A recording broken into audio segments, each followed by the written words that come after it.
Thank you for tuning in to the best parenting show on the internet, Post Daily Dose. It's the Post. It's the Post. It's the Post. The Post Daily Dose. It's the Post. It's the Post.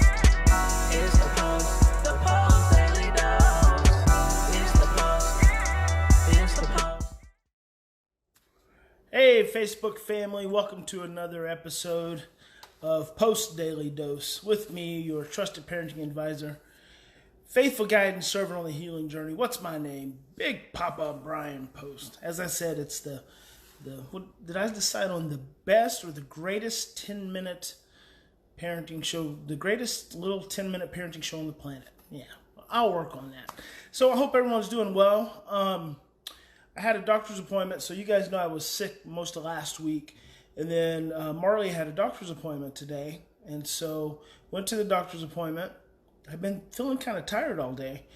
And then when I was at the doctor's appointment, it's like my eyes were watery and I've got real congested. And I realized that it's still the allergies are still continuing to have this effect on me. And so then it kind of made my head hurt. And then I had dinner with a friend afterwards. And, you know, my head's kind of full and throbbing just a little bit, just general discomfort. And it made me think about parents who parent in pain.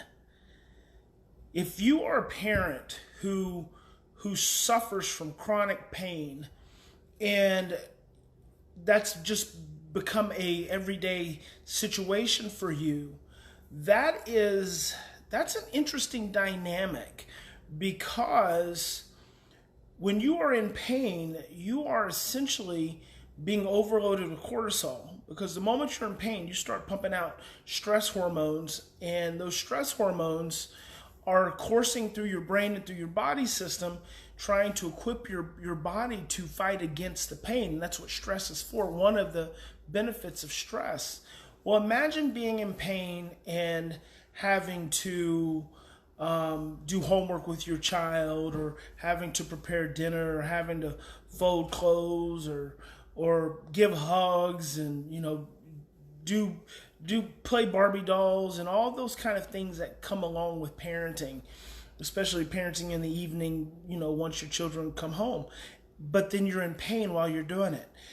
And I suspect that a great deal of parenting in pain is representative of emotional absence, just simply because when the body is in a state of stress, it's in a state of survival, it is really hard to be present. It makes it very hard to be present to the moment, to the person, because you are in your own pain body.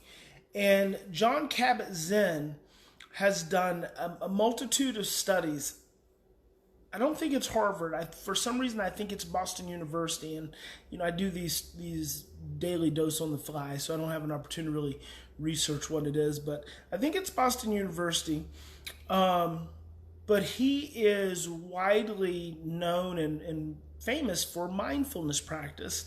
And a part of that is mindfulness practice with pain, and the ability of the mind to reduce the pain, make the pain tolerable, maybe help you stay present. And so it just reminds me, hey Brenda, it just reminds me of those moments when I am not feeling good.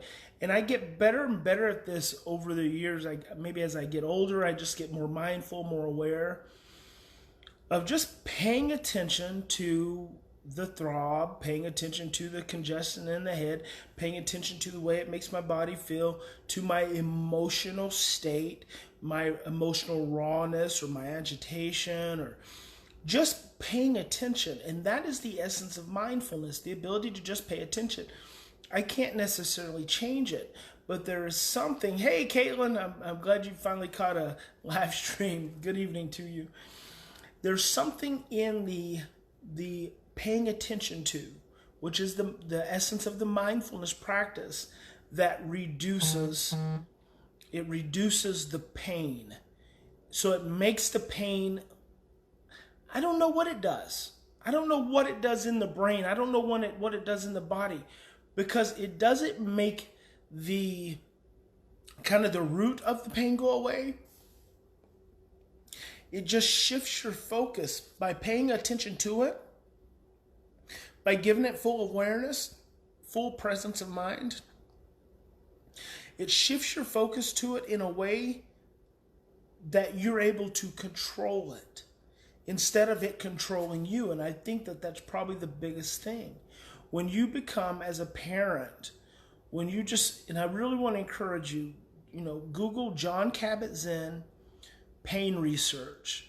It's very well known. It's meditation and pain, mindfulness and pain, how it significantly helps, and he's even helped cancer patients, how it significantly helps us as adults be able to live more peaceful, more balanced, harmonious lives just through our mindfulness practice. And so just keep in mind, when you're in pain, you're in a state of stress. When you're in a state of stress, you're essentially emotionally suppressed. So your vibration that you give off when you are in a state of pain is just the same vibration that you give off when you're in a state of stress. It is a stressful vibration. It is a fearful vibration. It is a threatening vibration, even if it's absent. See, the absent vibration, the emotionally absent parent gives off a lack of vibration, and a lack of vibration creates insecurity in and of itself. You're physically present, but emotionally you're not connecting, which then creates its own level of insecurity. So it's a very big deal if you are parenting in pain, and I just want to encourage you,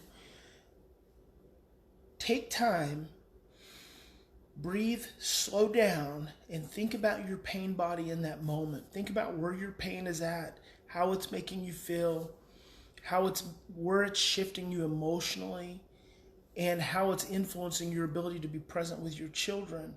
And I think that you'll be really, really surprised that when you slow that breathing practice down and you focus on that pain, that it will diminish to some significant degree. And maybe it's just I'm glad, Angela, school holidays with 12 kids. Oh, bless your heart, sister. Bless your heart.